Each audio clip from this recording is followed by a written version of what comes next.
Hey everyone, it's Alex Alcala, and I just wanted to talk about what my personal definition of conflict is. To me personally, I feel that it's an issue between two people, or even sometimes a group, to where two parties don't seem eye to eye, or they don't agree upon certain things. So that's where you tend to bump heads. So that's my personal definition and how I see conflict, as far as, the way that I've seen it so far since taking conflict management. I know this is my fourth class now, so I've learned a little bit more as far as, how everything goes. So it's taught me a lot about myself, and how I am as a person when it comes to conflict and how I handle it. Sometimes it's a good thing, because if two people don't see eye to eye, I mean, it is good to air things out, to be able to talk about it rather than letting that build up inside of you.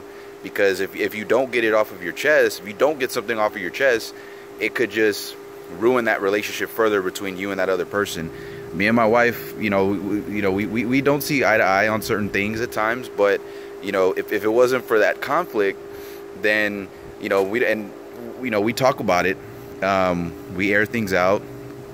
She tells me how she feels, I tell her how I feel, and then we come to a resolution. Me, so far, from what I've seen, I'm always like a compromiser. That's every time we do surveys, I've always noticed that it's been consistent since the first conflict class I took, and that's me being a compromiser. I always like to hear what the other side has to say and talk about first, and then I'll go ahead and see, okay, how can we meet up in the middle, so that way everybody is on the same, so that way everybody gets what they. You may not get what you want, but at least it's somewhere in the middle, like, hey, I'll meet you halfway if we can agree upon this. So that's the way I am personally. I'm always a compromiser. I always want to see how the other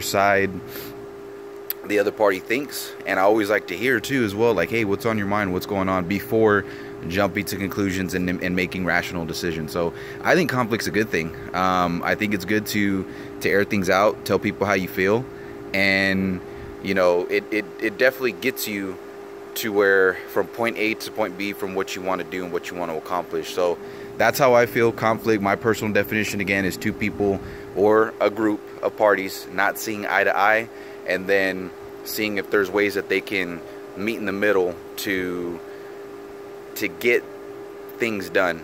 But I know, like I said, conflict's everywhere. As much as you want to try and avoid it, you can't. It's there at the end of the day.